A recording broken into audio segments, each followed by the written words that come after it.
Put your hands up. Put your hands up. Put your hands up.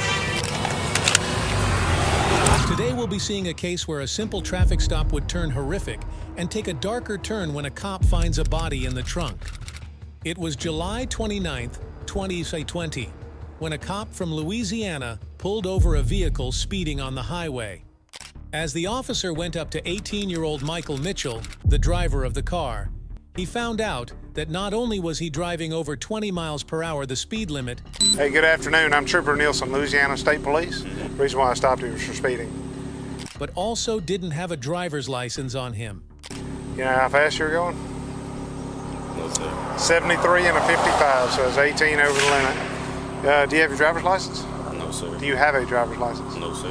Then why are you driving? I was just Okay. going home. Do you have any weapons on you? No, sir. It's okay. I was just asking. What's your name, man? Michael. Michael. As the officer started to interrogate Mitchell, he smelled a very strong odor of weed from the car, and this made him very suspicious. He then asked Mitchell about his whereabouts, to which he had no answer, and this further raised an alarm. Is there any weed in the car, man? Don't stop. Step here. Step here to me. Look at me, Michael. Make eye contact with me. Step out here. Step up here. Is there any weed in the car? Yes or no? It's just a doobie in the ashtray, like. Okay. Other than that, there's anything like, else? There's All right. You be honest with me, I'll be honest with you. I ain't looking for no roach. You hear me? Yes, sir. Is there anything else in there? Yes, sir. I promise. Okay, it's in the ashtray? In that Yes. cup thing? Yes, sir. Anything else? Yes, sir. Okay. When did you puff last? This was Be like honest. Because I'm a drug recognition expert. about an hour ago. Okay. Okay. I'm gonna look at you. But all right, where are you headed right now? I was headed back home. Okay. Where's home?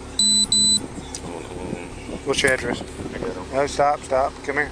Where do you live? It's easy. It's easy to answer this. Where do you live? You don't know how to drive to your house? I was coming from there, how I got lost. So what's the address? No. What? You don't know your address? No, sir. Okay, come back here. Come back here. All right. Prop up on this bumper right here, okay? Just sit down right here, okay? All right? He asked if he could search his car, expecting to find some drugs in it. All right. You've admitted there's a small amount of marijuana in the car, and I've smelled it. It's probable cause. Can I take a look in your car? Yes or no? Yes, sir. Yes, Okay. right Okay.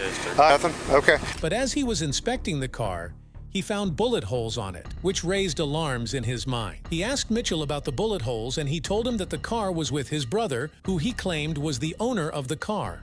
All right, now, step here. When did all this happen? When did all that happen? That happened. When? My brother, he said it How long happened, ago? Days? Yeah, it was. Okay, come back. Just leave this here. Come back here. Just stay right here in front of my car. He then asked Mitchell about his whereabouts and the owner of the car, but soon upon calling for verification, he finds out it was registered to a completely different person. He's saying he lives down here in Winsboro, but his address is coming back out of Richwood.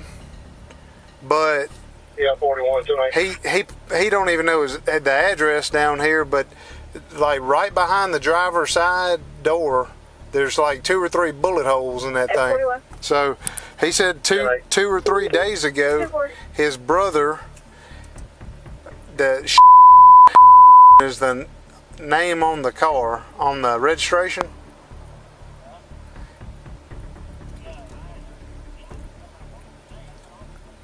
Okay, I'm gonna call a guy.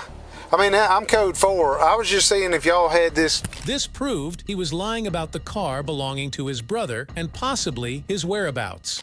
He said he thinks his brother said his car was in something 2 nights ago. Now he says he lives in Winsboro, but he's got a Richwood address, and the car comes back out of Monroe, and he's got this, he's got a GPS thing put in, but he don't even know the address, so he's lying about a bunch of junk. So I was just gonna check y'all aren't working anything up. Soon another car arrives and the driver tells the cop that they've been looking for Mitchell, but calls him by a different name, which makes the situation even weirder. Okay, all right. Well, I got somebody pulling up behind me, Scooter. All right, thank you, fella. Hey, now, who are you? I'm in a scared me to death. Well, how are y'all here? Cause my people from that's them on the phone. What do you mean they were looking for him? They looking for him. The car missing. Hey. Okay, give me a phone. Hey, man. Okay, what? His name is Mike. He's not giving that name though. He's given another name. I got to go back to work. What's your number, sir? His phone back. Yeah, I got to go back to work. Okay. He said he needs his phone back. I'll call you on a block line in a minute, okay? Okay, I'll show thank you. Okay, hey. Thank you. All right, let me ask you something. Did you give me your right name? Yes, sir. What's your name? Mike. You got plaits in your head? No, sir.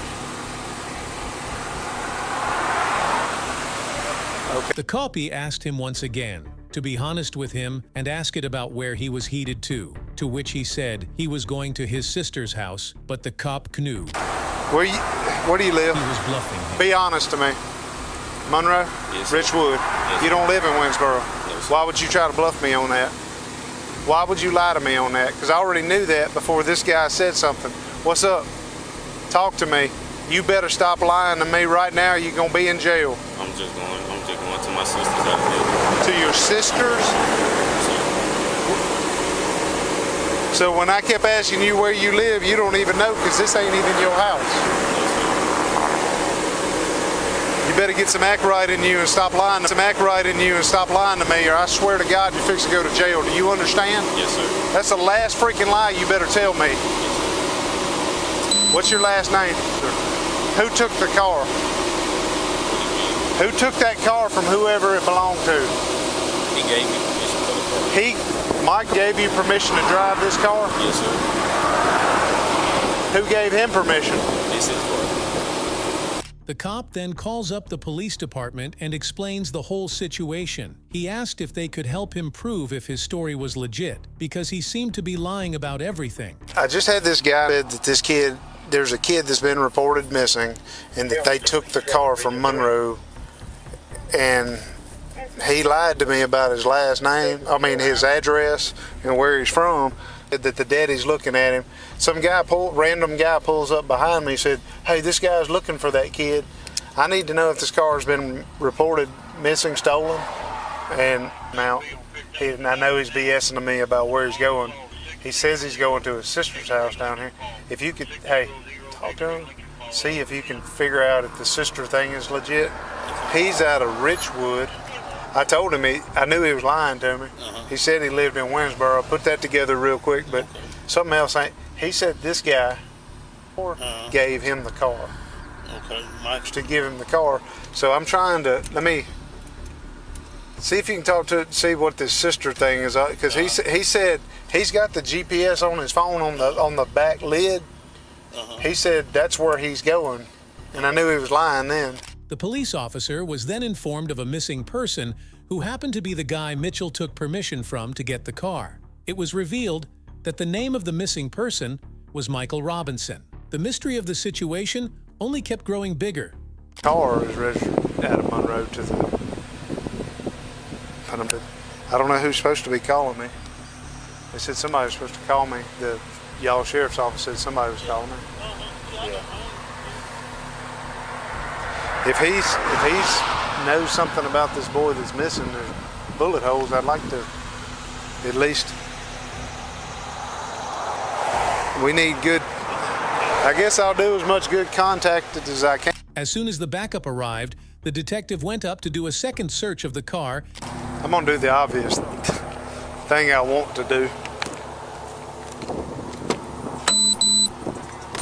And it was at this point that he found Michael's body in the trunk.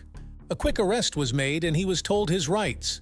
Upon asking him about the body, he admitted that he just hit him during an armed robbery. Hands up. Put your hands up.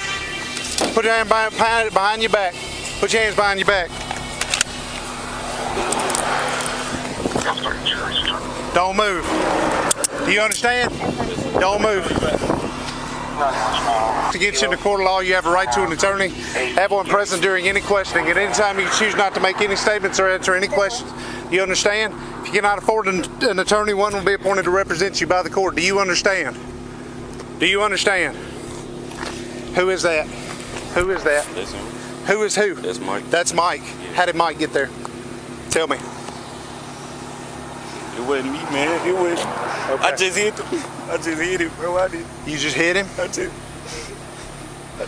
Okay. Lock this down. Lock this down. Mitchell was proven guilty for armed robbery and a second-degree murder. He is undergoing trial and is expected to be sentenced to life in prison. If you liked this content, subscribe for more and comment down your thoughts about this case below.